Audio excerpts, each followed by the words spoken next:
너 먹으러 와.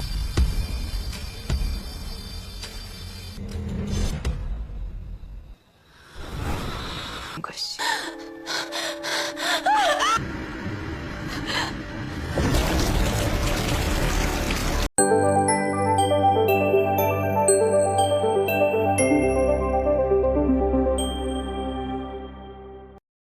Kang Chol tidak menyerah begitu saja.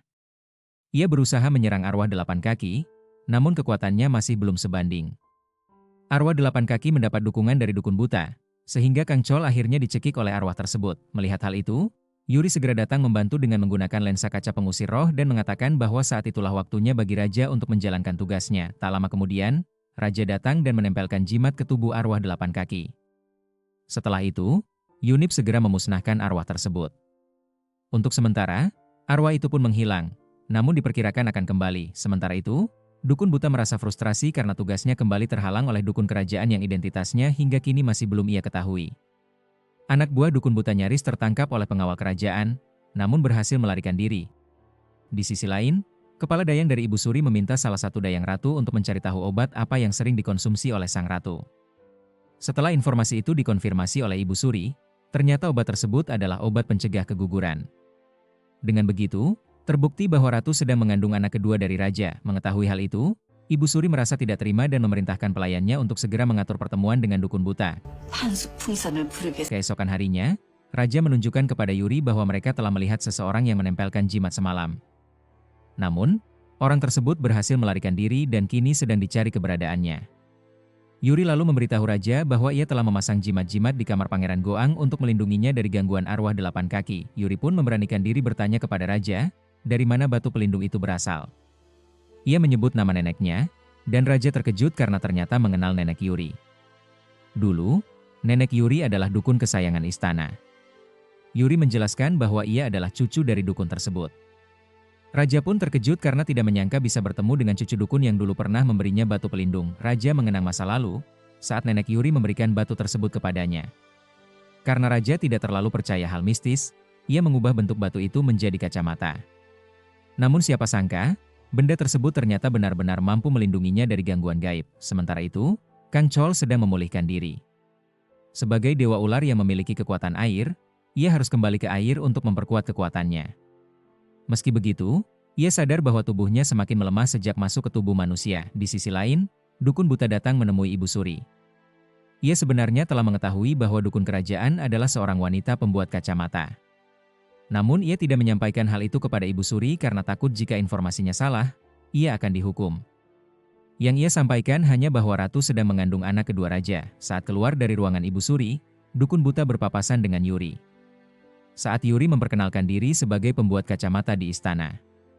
Dari situlah dukun buta menyadari bahwa dukun istana yang dimaksud anak buahnya ternyata adalah Yuri, gadis yang baru saja ia temui. Setelah pertemuan itu, ia kembali ke tempatnya dan segera melakukan ritual pemanggilan arwah. Dalam ritual tersebut, ia mempersembahkan janin yang ada di dalam kandungan ratu kepada arwah delapan kaki. Tujuannya adalah agar kekuatan arwah tersebut bisa pulih dan bangkit kembali. Tindakan dukun buta ini benar-benar kejam dan mengerikan. Sementara itu, setelah selesai memulihkan diri di sungai, Kang Chol langsung menemui Yuri. Ia mengatakan bahwa ia menunggu Yuri di sana karena sekarang ia adalah roh pelindungnya. Namun, sebenarnya Kang Chol datang karena ia sudah merindukan Yuri. Mereka memang tidak bertemu seharian. Yuri merasa tidak enak hati dan meminta maaf karena sebelumnya terlalu memaksakan kehendak kepada Kang Chol. Namun Kang Chol hanya tersenyum dan mengatakan bahwa tidak apa-apa, karena ia adalah roh pelindung Yuri. Ia menambahkan bahwa jika Yuri ingin membatalkan perjanjian mereka, ia tidak akan marah. Yuri pun menjawab bahwa ia tidak akan membatalkannya, karena ia tahu Kang Chol selalu berusaha melindunginya sejak dulu. Tak lama kemudian, beberapa bangsawan lewat di sekitar mereka. Yuri mencium aroma ular, padahal Kang Chol sedang berdiri di sebelahnya. Kang Chol pun berkata bahwa ia tahu siapa yang berada di sana. Itu adalah Bibi, adik dari Kang Chol.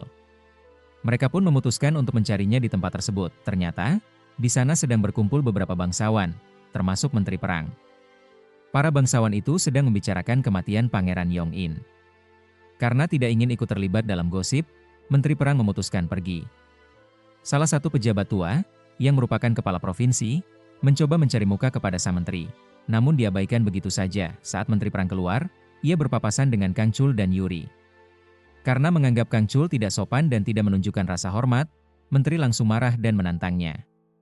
Kang Chul yang sudah kesal karena terus-menerus diganggu akhirnya memberi pelajaran pada Menteri Perang itu. Apalagi, yang memulai pertengkaran adalah menteri sendiri, padahal Kang Chol sudah memperingatkannya untuk tidak macam-macam. Kang Chol pun akhirnya menciptakan badai angin besar hingga Menteri Perang itu terlempar jauh. Menurut Kang Chol, kalau kekuatannya sedang bagus, bisa saja menteri itu sampai terbang ke Pulau Jeju. Setelah itu, Kang Chol mengakui kepada Yuri bahwa menteri itu adalah orang yang menghilangkan nyawa Yungap. Yuri, yang sebelumnya sempat kesal pada Kang Chol, justru merasa lega setelah mengetahui kebenarannya. Ia pun mengatakan bahwa lebih baik membiarkan orang itu pergi jauh. Setelah kejadian itu, para bangsawan yang tersisa keluar dari tempat pertemuan dan mencari menteri perang. Mereka bertanya pada Kang Chul dan Yuri, namun keduanya menjawab bahwa mereka hanya mendengar suara angin dan tidak tahu kemana menteri itu pergi. Di tempat itu, bapak tua yang merupakan kepala provinsi juga masih berada di sana. Bibi, yang memang bertugas mengambil nyawa atau memakan arwah manusia bangsawan berusia lebih dari 60 tahun, kemudian mendekatinya. Ia pun mengambil nyawa pria tua tersebut dan langsung memakan arwahnya. Yuri benar-benar terkejut saat melihat langsung bagaimana Dewa Ular memakan arwah seseorang. Ia menduga bahwa mungkin hal yang sama juga pernah terjadi pada Yungap, yang arwahnya dimakan oleh arwah 8 kaki di masa lalu. Setelah itu, Kang Chul memanggil adiknya. Namun, karena wujudnya adalah tubuh manusia, adiknya sempat tidak percaya. Barulah setelah mendekati Kang Chul, ia menyadari bahwa kakaknya memang sedang terjebak di tubuh manusia. Adiknya kemudian bercerita bahwa ia membutuhkan 12 bangsawan lagi yang berusia di atas 60 tahun. Jika berhasil memakan arwah mereka, ia akan genap mengumpulkan 100 arwah, yang konon akan membuatnya berubah menjadi ular dan naik ke langit. Ia juga memberitahu Kang Chol cara untuk keluar dari tubuh manusia, yakni dengan menghancurkan tubuh tersebut atau menusuk jantungnya. Yuri tentu saja tidak terima. Ia langsung menghalangi niat jahat adik Kang Chol dan mengatakan bahwa berdasarkan perjanjian, Kang Chol tidak boleh merusak tubuh Yungap, apapun yang terjadi. Tak lama kemudian, ibu Yungap datang dan memarahi Kang Chol. Ia marah karena Kang Chol tidak meminum obat yang sudah disiapkan, melainkan membuangnya ke toilet. Padahal, obat itu sangat mahal. Untuk menghindari amarah, Kang Chol pura-pura tidur. Saat hendak ke toilet, Kang Chol kembali bertemu adiknya yang masih menunggu di sana. Adiknya bertanya, apa sebenarnya tujuan Kang Chol? Ia merasa ragu, apakah Kang Chol benar-benar bisa mengalahkan arwah 8 kaki. Meski begitu, ia menyadari bahwa dalam legenda, jika manusia yang dilindungi oleh roh tersebut berdoa dengan tulus, maka roh itu bisa kembali ke langit dalam wujud aslinya, yaitu ular. Kang Chol menjawab bahwa untuk sementara ia akan mengikuti permainan ini dulu. Namun, suatu saat nanti ia tetap akan menghancurkan tubuh Yungap dan keluar dari dalamnya. Jawaban ini ia sampaikan hanya untuk menenangkan adiknya. Sementara itu, ternyata Menteri Perang yang sebelumnya terlempar oleh kekuatan angin Kang Chol, kini tersangkut di sebuah pohon di hutan yang jauh dari istana. Ia berteriak minta tolong, tetapi tidak ada seorang pun yang lewat. Akhirnya, dengan terpaksa, ia menjatuhkan dirinya dari pohon tersebut. Di lain tempat, saat Yuri sedang membersihkan kamar Kang Chol, suasana antara mereka menjadi canggung. Kang Chol merasakan jantungnya berdebar kencang. Ia pun bertanya pada adiknya, apakah ia juga pernah merasakan hal aneh saat melihat manusia seperti itu? Adiknya menjawab tidak pernah merasakannya, dan menyarankan Kang Chol untuk mencoba dengan manusia lain sebagai perbandingan. Kang Chol pun mengikuti saran tersebut. Secara kebetulan, ia bertemu dengan anak dari Pak Ko, yang hendak mengembalikan pohon yang pernah dititipkan oleh Kang Chol. Mereka bertemu secara tidak sengaja. Tanpa peringatan, Kang Chol memegang bibir si gadis itu, membuatnya kaget dan bingung, tetapi ia tidak merasakan apa-apa secara khusus. Gadis itu kemudian berkata bahwa ia hanya ingin mengembalikan pohon tersebut, namun Kang Chol menjawab bahwa lebih baik pohon itu disimpan atau dibuang, karena itu tidak penting. Padahal, menurut si biksu, pohon itu memiliki nilai yang penting. Namun, karena Kang Chol masih menyimpan dendam pada sang biksu, ia tidak peduli. Setelah itu, Kang Chol kembali bertemu dengan Yuri. Lagi-lagi, jantungnya berdebar. Ia mengira bahwa debaran itu menandakan keinginannya untuk memakan Yuri, seperti kebiasaan adiknya yang memakan arwah manusia. Namun sebenarnya bukan itu alasannya. Hanya saja, Kang Chol mulai menyadari satu hal, ia tidak akan bisa mengalahkan roh 8 kaki tanpa pengorbanan. Meski begitu, ia tetap memilih untuk berbohong kepada Yuri, hanya agar bisa lebih lama berada di dekatnya. Sementara itu, Anak Pako semakin curiga karena merasa bahwa sikap Yungap sekarang berbeda dengan yang pertama kali ia temui. Tapi apakah dia menyerah? Tidak. Justru dia semakin jatuh cinta dan ingin tetap mengejar Yungap, walau kini terasa lebih sulit. Ia melihat ayahnya sedang berada bersama beberapa preman. Ia pun bingung, mengapa ayahnya bisa bergaul dengan orang-orang seperti itu? Di istana, Ratu mengundang Yuri untuk makan bersama sebagai bentuk terima kasih atas bantuan Yuri kepada keluarga kerajaan. Pangeran Guang juga turut hadir dan menyarankan agar sebagian makanan disisihkan untuk Kang Chol, karena menurutnya Kang Chol itu lucu dan menyenangkan. Tiba-tiba, Yuri mendapat penglihatan tentang sang ratu. Ia melihat bahwa ratu sering mengalami mimpi buruk. Ia pun menyampaikan hal ini kepada ratu. Kaget mendengar itu, ratu langsung meminta semua orang keluar dari ruangan, kecuali Kepala Dayang dan Yuri. Setelah ruangan kosong, ratu bertanya bagaimana Yuri bisa tahu soal mimpi buruk itu. Yuri menjelaskan bahwa ia mendapatkan penglihatan, ratu pun akhirnya menceritakan apa yang terjadi. Awalnya, ia mengira hanya mimpi biasa. Tapi lama-kelamaan, mimpi itu terasa nyata. Ia didatangi oleh arwah menyeramkan, dan yang paling menakutkan adalah saat arwah tersebut menyemburkan cairan hitam ke wajahnya. Yuri lalu meminta izin untuk memeriksa barang-barang ratu di kamar itu, untuk mencari tahu lebih lanjut apa yang sedang mengganggu sang ratu. Di tempat lain, Menteri Perang yang baru saja kembali ke kerajaan langsung mencari Yungap. Begitu menemukannya, ia langsung menyerang dan mencekik Yungap karena masih marah atas insiden sebelumnya. Namun aksi mereka dipergoki oleh raja. Saat ingin menjelaskan apa yang sebenarnya terjadi, Menteri Perang bingung sendiri, karena tidak mungkin orang-orang percaya bahwa ia dilempar angin oleh Kang Chol, terlebih lagi jika disebutkan bahwa Yungap bukanlah manusia biasa. Akhirnya, ia hanya bisa diam. Kemudian, Kang Chol dipanggil raja untuk berbicara secara pribadi. Dalam kesempatan itu, Kang Chol akhirnya mengaku bahwa ia bukan Yungap, melainkan Kang Chol, roh pelindung berbentuk ular.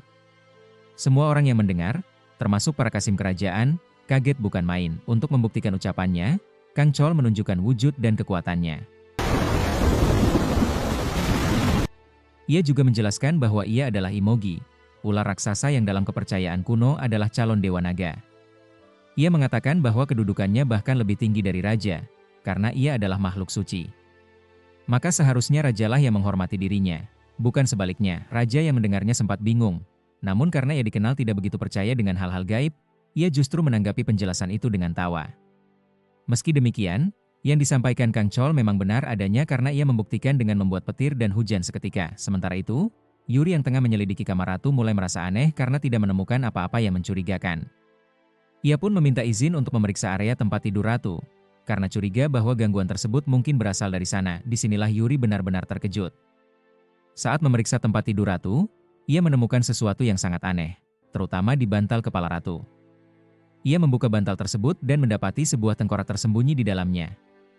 Kepala Dayang yang menyaksikan itu langsung panik dan segera melaporkannya kepada raja. Raja beserta para pengawal segera datang ke kamar ratu. Ia langsung bertanya bagaimana kondisi istrinya. Kepala Dayang menjelaskan bahwa ratu sempat pingsan, namun sekarang sudah dalam keadaan stabil. Ia juga, dengan berat hati, mengungkapkan kepada raja bahwa ratu sebenarnya sedang mengandung anak kedua mereka.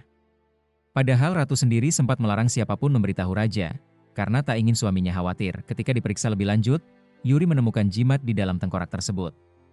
Dan yang membuatnya semakin syok, jimat itu sama persis dengan yang dibuat oleh dukun botak, yang dikenal sangat licik dan kejam. Yuri pun menyampaikan kepada raja bahwa kemungkinan besar jimat tersebut dibuat untuk menghilangkan janin yang sedang dikandung oleh ratu. Mendengar hal itu, raja murka. Ia langsung memerintahkan untuk menangkap semua dayang ratu, tanpa terkecuali, karena merasa telah dikhianati dari dalam istana sendiri. Namun Yuri belum selesai. Ia meminta izin untuk memeriksa tengkorak itu lagi karena ia yakin arwah yang mengganggu ratu masih berada di dalam kamar. Hanya saja ada sesuatu yang menyembunyikannya. Ia pun mengambil cermin untuk memantulkan roh dan memaksa makhluk itu memperlihatkan dirinya. Benar saja, dari pantulan cermin, muncul roh air yang menyeramkan. Roh itu langsung menyerang Yuri, namun untungnya Kang Chol segera datang untuk melindunginya. Roh itu lalu melarikan diri ke arah air, dan Yuri serta Kang Chol sama-sama terkejut. Bagaimana bisa roh air itu bertahan begitu lama di dalam kamar kering seperti ini? Mereka menduga, jimat dari si dukun buta itu yang memberi kekuatan bagi roh air agar bisa tinggal di luar elemen aslinya. Yuri dan Kang Chol segera mengejar roh tersebut ke tempat persembunyiannya. Tapi ketika mereka ingin menangkapnya, situasi menjadi kacau. Yuri tiba-tiba terseret oleh arus air yang muncul entah dari mana. Kang Chol segera menyusul dan berusaha melindunginya. Roh itu bergerak sangat cepat menuju mereka dan mulai menyerang. Kang Chol digigit beberapa kali, membuat tubuhnya melemah. Yuri yang melihat itu langsung menusukkan jimat ke arah roh tersebut, tapi tindakan itu justru membuat roh air semakin marah. Ia menangkap Yuri dan menyemburkan cairan hitam ke wajahnya, sama seperti yang pernah dialami oleh Ratu. Kang Chol yang melihat itu langsung kaget dan panik.